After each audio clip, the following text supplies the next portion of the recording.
ശരി, എന്നെ കൊണ്ട് തന്റെ കുടുംബം രക്ഷപ്പെടുന്നുണ്ടെങ്കിൽ ആയിക്കോട്ടെ. എന്നാ വാ, ഇപ്പൊ പുറപ്പെട്ട സന്ധ്യാദീപം കൊടുക്കുന്നതിന് മുമ്പ് അങ്ങെത്താം. വാ. ഓ, കാർമുകിൽ വന്നെന്റെ തിരുവൂടൽ എന്നോടെ അരികിൽ വന്നെപ്പോഴും കാണാകേണം. കൃഷ്ണ ഹരേ ജയ കൃഷ്ണ ഹരേ ജയ കൃഷ്ണ ഹരേ ജയ. ഇത് വലിയ ചതിയായി പോയല്ലോ. ഇപ്പൊ വരാമെന്നും പറഞ്ഞു പോയ ആളാ. സമയം എത്രയായി അറിയാമോ? അച്ഛന് വല്ല വിവരമുണ്ടോ? അളിയൻ എവിടെ പോയിരിക്കാന്ന് പറയാം. അച്ഛാ, ഇതിനെന്താ വല്ല വാക്മാൻ മാനിയം പിടിച്ചോ? ഊണിൽ ഉറക്കത്തിലുണ്ടല്ലോ ചെവിയില്. അച്ഛാ, മതി, എഴുന്നേക്ക് പോവാം. ഇനിയിപ്പോ നാളെ പോയാ പോരെ അമ്മാവാ? അതെ, ഇന്നും കൂടി ഞങ്ങൾ ഇവിടെ നിന്നോട്ടെ. പഠിക്കാൻ പോകണ്ടേ ആർക്കും? എത്ര ദിവസമായി പോയിട്ടെന്നറിയോ? ഇന്നിനി പോകണ്ട മാധവ, ഏട്ടൻ പറഞ്ഞതല്ലേ, വന്നിട്ട് പോയാ മതി. നിങ്ങൾ അകത്തേക്ക് പോയി. മതി. വെച്ചോ വെച്ചാ. അതെ, അച്ഛൻ വന്നേ. നിർത്ത്.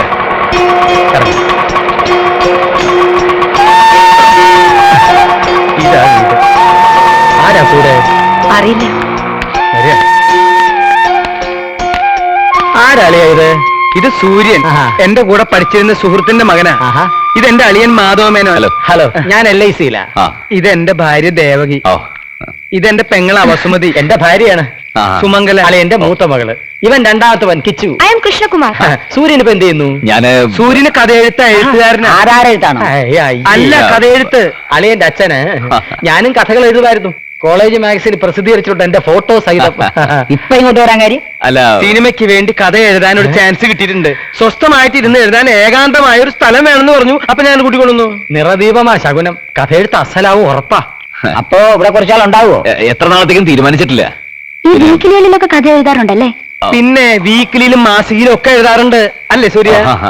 വീക്കിലിയില് സൂര്യദാസ് എന്നാണോ പേര് കൊടുക്കാറ്? അത് ആ സൂര്യദാസ് തന്നെയാണ് ഈ സൂര്യദാസ്, ഈ സൂര്യദാസ് തന്നെയാണ് ആ സൂര്യദാസ്. ഇവള് വലിയ കഥാവായനക്കാരിയാ.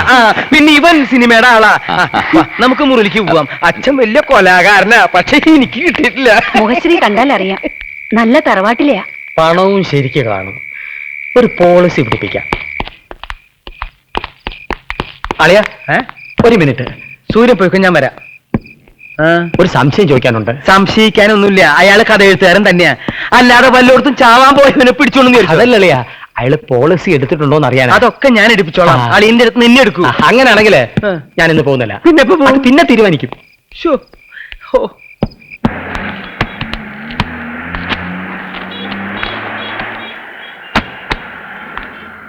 അതെ, കഥ എഴുതാൻ പറ്റിയ പേപ്പർ ഉണ്ടോ? പേപ്പറുണ്ട്. കഥയോ ലേഖനോ കവിതയോ കണക്കോ എന്ത് വേണമെങ്കിലും എഴുതാം. എത്ര വേണ്ടേ? അതിപ്പോ 250 പേപ്പറിന് കിട്ടുന്നുണ്ട്. എന്നാ അതങ്ങ് എടുക്കും. നോക്കി അടയ്ക്കടായി മാറേ, ₹1,00,000 മുതലാ.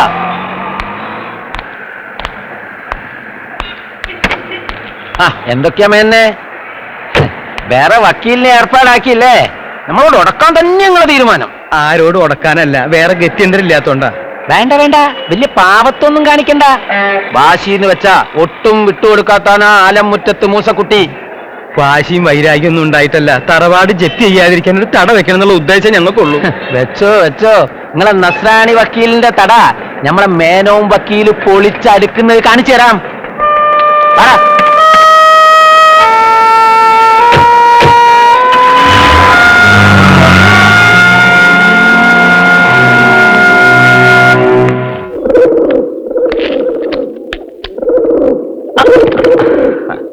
പ്രാവുകളോട് വലിയ ഇഷ്ടമാണെന്ന് തോന്നുന്നു. അങ്ങനെ പ്രത്യേകിച്ചൊന്നുമില്ല, പിന്നെ കണ്ടപ്പോ ഒരു രസം. അല്ലെങ്കിൽ നമ്മളെ പോലുള്ള കലാകാരന്മാർക്ക് ഈ പ്രാവുകളോട് സ്നേഹം കാണും. ഇവറ്റുകൾ ആ വെള്ളച്ചിറകും വിടർത്തി പറന്നു പോകുന്നത് കാണാൻ മനസ്സിനൊരു കുളിര, ഒരു സമാധാനം. പിന്നെ വല്ലപ്പോഴും സ്വകാര്യമായിട്ട് ഇത്തിരി വാറ്റിയാരെ കിട്ടുമ്പോ 2 കഴുത്തിയരിച്ച് ഓർത്ത് തിന്നുകയും ചെയ്യാം. നോക്കണ്ട, ഇതൊക്കെ എന്റെ ആരോഗ്യത്തിന്റെ രഹസ്യ. ഈ വീട്ടിൽ ഈച്ച പൂച്ച അറിഞ്ഞിട്ടില്ല. സിഗരറ്റ് ഉണ്ടോ ഒരെണ്ണെടുക്കാൻ? ഞാൻ പുകവലിക്കാറില്ല. അതെന്നോടുള്ള ബഹുമാനം കൊണ്ട് പറഞ്ഞതല്ലേ. എനിക്ക് അങ്ങനെ വലിപ്പ ചെറുപ്പമൊന്നുമില്ല. ഗോവിന്ദനെ പോലെ പഴയ മൂരാച്ചിയല്ല. I am 70 years young. ഞാൻ പറഞ്ഞ സത്യ. അപ്പ പിന്നെ എന്തിനാ കമ്പം? മദ്യത്തിലോ ശ്രീവിഷയത്തിലോ ഒന്നിലുമില്ല. പിന്നെ താൻ എവിടുത്തെ കഥ എഴുത്തുകാരനാടോ? ചായ.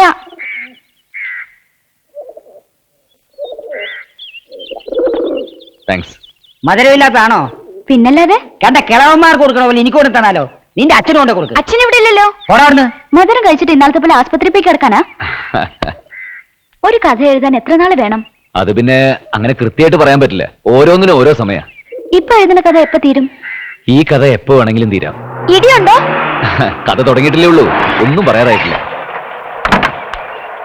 എന്തിനാ എല്ലാവരും കൂടെ സൂര്യന്റെ ചുറ്റും കൂടിയിരിക്കണേ? ദേ സ്വസ്ഥമായിട്ടിരുന്ന് കഥ എഴുതാൻ വന്ന ആളാ. ഓരോന്ന് കിള്ളി കിള്ളി ചോദിച്ച് മനസമാധാനം കെടുത്തരുത്.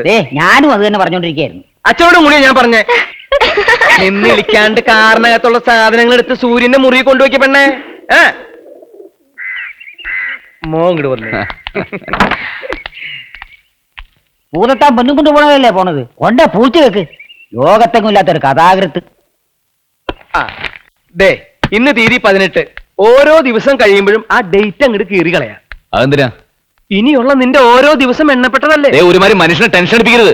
തൂക്കിക്കൊല്ലാൻ വിധിച്ച പ്രതികളുടെ മുമ്പിൽ കെട്ടി തൂക്കണ പോലെ. അതെങ്ങനെ നിനക്കറിയാം? പറഞ്ഞു കേട്ടിട്ടുണ്ട്. ദേ സത്യം പറ, നീ കൊലപ്പുള്ളി ഒന്നും അല്ലല്ലോ. ആണെങ്കിൽ അല്ല, നമ്മൾ തമ്മിലുള്ള കരാർ തീരുന്നതിന് മുമ്പ് പോലീസ് അന്വേഷിച്ചു വന്നാലോന്ന് വിചാരിച്ചിട്ടാ. എന്താ ഇങ്ങനെ നോക്കണേ? പോലീസ് വരുമോ? പേടിക്കണ്ട, എന്നെ അന്വേഷിച്ച് ലോകത്തിന് ആരും വരില്ല. വന്നാലോ? വരില്ല എന്ന് പറഞ്ഞല്ലോ. ചൂടാവണ്ട, ഒരു മനസമാധാനത്തിന് വേണ്ടി ചോദിച്ചതാ. ദേ അത്യാവശ്യത്തിനുള്ള ഡ്രസ്സുകളൊക്കെ ഇതിലുണ്ട്. പേനയും പേപ്പറും ഷർട്ടും കോപ്പും ഒക്കെ കൂടി 10,000 രൂപയോളായി. ഇനി കഥ എഴുത്ത് തുടങ്ങിക്കോ. കഥ എഴുതേ? വെറുതെ നായായിട്ട് വേഷം കിട്ടിയ പിന്നെ കുറയ്ക്കാണ്ടിരിക്കാൻ പറ്റുമോ? ഇവിടെ ആർക്കും ഒരു സംശയം തോന്നാത്ത വിധത്തിൽ പെരുമാറണം. ദേ ഞാൻ ഇറങ്ങണു. സൗകര്യമായിട്ട് നിന്റെ ജീവിതകഥ പറയാന്ന് പറഞ്ഞിട്ട് പറയാം. ആദ്യം എനിക്ക് നിങ്ങളൊന്ന് ബോധ്യാവട്ടെ. ശരി, ശരിക്കും ബോധ്യമായിട്ട് മതി. ഉം. പിന്നെ വേറൊരു കാര്യം, നിന്റെ ഈ ചുറ്റുവട്ടാരം വിട്ട് പുറത്തധികം കറങ്ങി നടക്കണ്ട. ആരോടും ഒരു പരിധി വിട്ട് അത്രയധികം അടുപ്പവും വേണ്ട. പ്രത്യേകിച്ചും താഴെ ഒരാളിരിപ്പില്ലേ, ഒരു ചെറുപ്പക്കാരൻ കിളവൻ, അങ്ങേരുമായിട്ട് ഒട്ടും വേണ്ട. നിങ്ങളുടെ തന്ത. ഇതല്ലേ പറയാൻ വന്നത്?